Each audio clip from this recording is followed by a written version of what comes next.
উদাহৰণ এটা দিওঁ মোবাইলটো যে আমি সবে ব্যৱহাৰ কৰি আছো ৰাতিপুৱা যদি চাৰ্জত নিদো সেইটো বৰ দিনটো চলিবনে বাৰু সেই ডেড হৈ থাকিব আৰু সেইভাবে আজি প্ৰত্যেকৰে মনটো কৰবাত নহয় কৰবাত ডেড হৈ থাকে মৰি থাকে নে কৰবাত এটা আমাৰ বিষণ্ণতা এটা দুখ এটা পীড়া থাকেই আমাৰ মনত ন প্ৰত্যেকগৰাকী মাতৃ মোলৈ যিমান প্ৰশ্ন আহে এই আহি থাকোতেও গাড়ীত বিভিন্ন মানুহে ফোন কৰি আছিলে এগৰাকীয়ে গহপুৰৰ পৰা ফোন কৰিছে যে মোৰ ইমান নেগেটিভ ভাইবছ আহি থাকে মই ইমান নেগেটিভ ভাবো মই কি কৰিম মোৰ দুজনী ছোৱালী আছে মোৰ ঘৰ সৈতে সংসাৰ আছে তাৰ মানে কোৱাৰ ভাবাৰ্থটো এইটোৱে মই যি এনাৰ্জি লৈ আছো আল্টিমেটলি মইতো নিজক ক্ষতি কৰি আছোৱে আৰু মই মোৰ পৰিয়ালকো দি আছো কাৰণ সকলোৰে কেন্দ্ৰত আমি থাকো মাকগৰাকী থাকে সেইভাবে ৰাতিপুৱা শুই উঠিয়ে কোনো টিফিনৰ কাম নাই কোনো ঘৰৰ কাম নাই কোনো পাকঘৰৰ কাম নাই সৰ্বপ্ৰথমে নিজক চাৰ্জ কৰিব লাগিব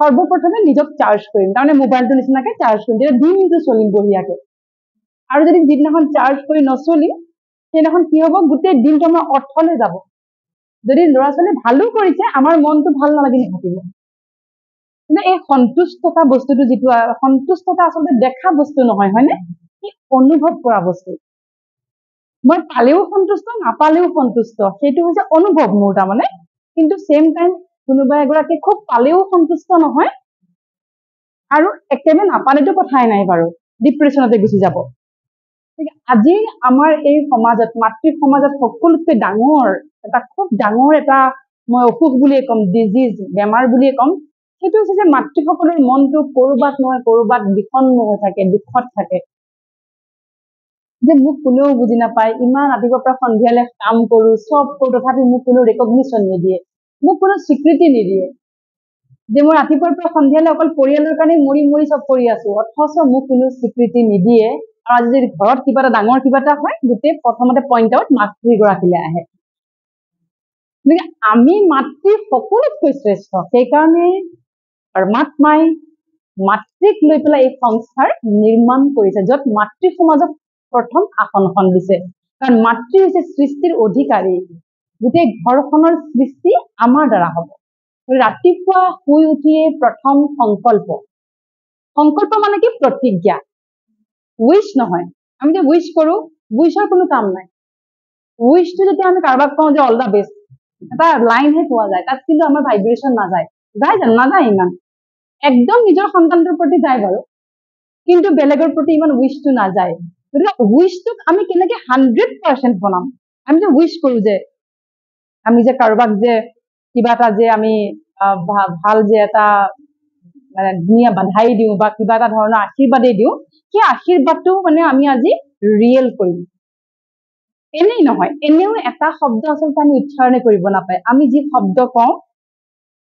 সেয়াই আচলতে এটা এনাৰ্জিৰ সৃষ্টি কৰে আৰু সেই এনাৰ্জিয়ে গোটেই ঘৰখনৰ বায়ুমণ্ডলটো বনাই থয় কিছুমানৰ ঘৰত এন্ট্ৰি কৰিয়ে খুব ভাল লাগে কিছুমানৰ ঘৰত এন্ট্ৰি কৰাৰ পিছত আমাৰ এনেকুৱা লাগে কিন্তু ভাল নালাগে কিবা এটা আছে ঘৰখনত কিবা নেগেটিভ এনাৰ্জি আছে আমি এনেকে ভাবো নহয় বা আমাক টাচ কৰে কিন্তু টাচ কৰে কথাটোৱে সেইটো হৈছে আমাৰ ঘৰখনৰ ভিতৰত যিখিনি পৰিয়াল আছে তাৰ মন মগজুত কি চলি আছে সেইটোৰে এনাৰ্জি ক্ৰিয়েট হয় তাৰ পৰা এটা এনাৰ্জি তাৰ পৰা এটা শক্তি নিৰ্গত হয় এতিয়া যে আমি গোটেইখিনি বহি আছো আমাৰ পৰা এটা এনাৰ্জি ৰে হ'ব এতিয়া এইখিনিতে যি প্ৰথমতে এতিয়া এন্ট্ৰি কৰিব বাহিৰৰ কোনোবা মানুহ আহি তেওঁ সেই এনাৰ্জিটো কেটচ কৰিব এতিয়া সেইটো কেনেকুৱা এনাৰ্জি হ'ব খুব উমং উৎসাহৰ এনাৰ্জি হ'ব ভাল এনাৰ্জি হ'ব পজিটিভ এনাৰ্জি হ'ব পিচফুল এনাৰ্জি হ'ব কাউন্সেলিং এনাৰ্জি হ'ব পাৰে ভাল এনাৰ্জি হ'ব যাক আমি ভাল এনাৰ্জি বুলি কওঁ গুড ভাইবছ বুলি কওঁ আমি এটা হৈছে নেগেটিভ এনাৰ্জি এটা হৈছে পজিটিভ এনাৰ্জি নেগেটিভিটিনো কি তাৰ ওপৰতো কথা পাতিম বাৰু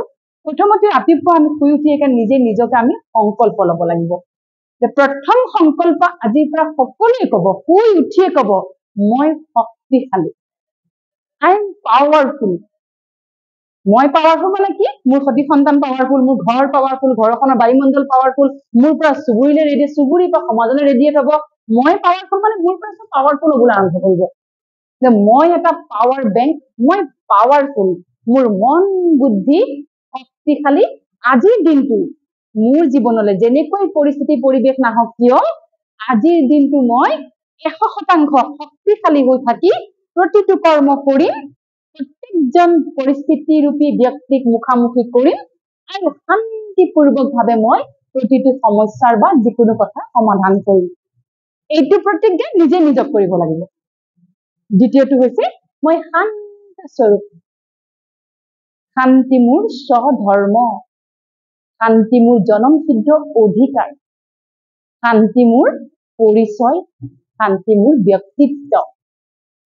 এনেকে কিন্তু কব লাগিব দেই।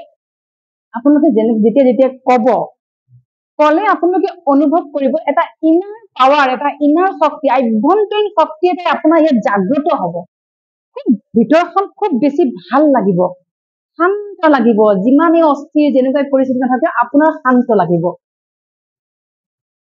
গতিকে ৰাতিপুৱা শুই উঠি এইখিনি সংকল্প আজি যিখিনি কম আপোনালোকে কিন্তু 21 দিনলৈ প্ৰত্যেক দিনে কব লাগিব। নহলে কি হব কওকচোন, আজি কলো নহয়, কাইলৈ যদি নকয় ই কেতিয়াও আমাৰ ইমপ্লিমেণ্ট নহব।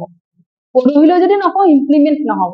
যিকোনো এন্টিবায়টিক 21 দিনীয়া কোৰ্চ দিয়ে। কিয় দিয়ে? যদি বডিত যদি আমি এটা বস্তু বডিয়ে যদি লবলৈ 21 দিন লাগে, আমাৰ মনকো সেই 21 দিনৰ এটা সময় দিবলগীয়া হয়।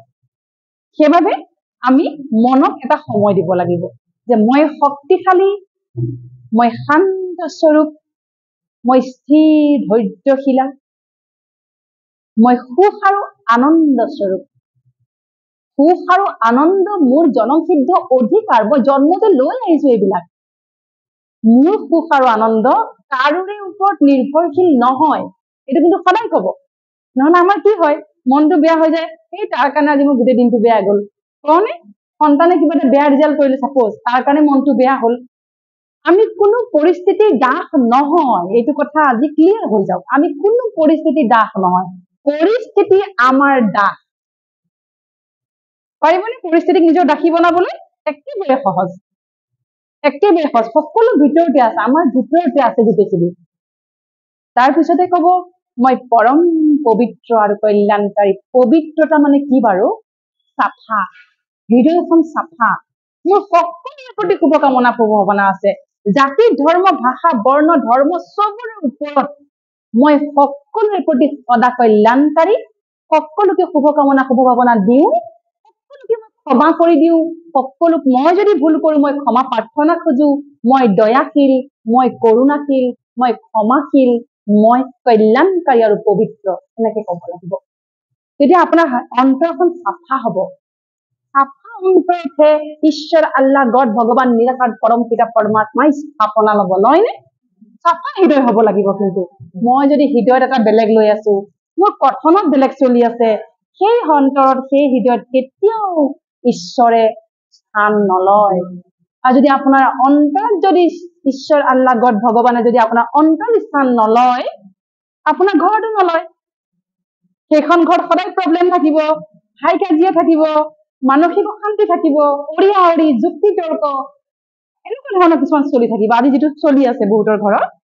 গতিকে আমি যিহেতু সৃষ্টিৰ অধিপতি আদি, আমি মাতৃসকল, আমাৰ দ্বাৰাই গোটেই সৃষ্টিটোক আমি বনাই পেলাব পাৰো। একেবাৰে সহজ, পইচাও খৰচ নহয়, হয়নে? নহলে আজিকালি কত কি কৰিবলৈ যায় পইচা খৰচ কৰি নহয় জানো? যে প্ৰথমটো হৈ গল কি কওকচোন? মই শক্তিশালী। কওকচোন?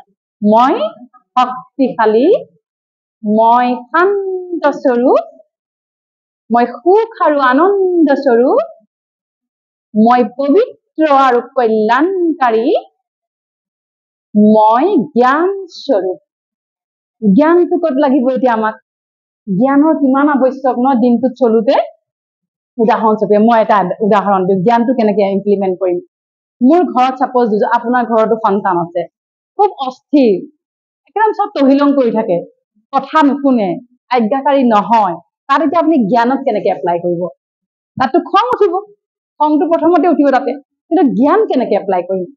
ল'ৰা ছোৱালী মোৰ কথা নুশুনে, বা মানুহজনে মোৰ কথা নুশুনে, মানুহজনীয়ে মোৰ কথা নুশুনে,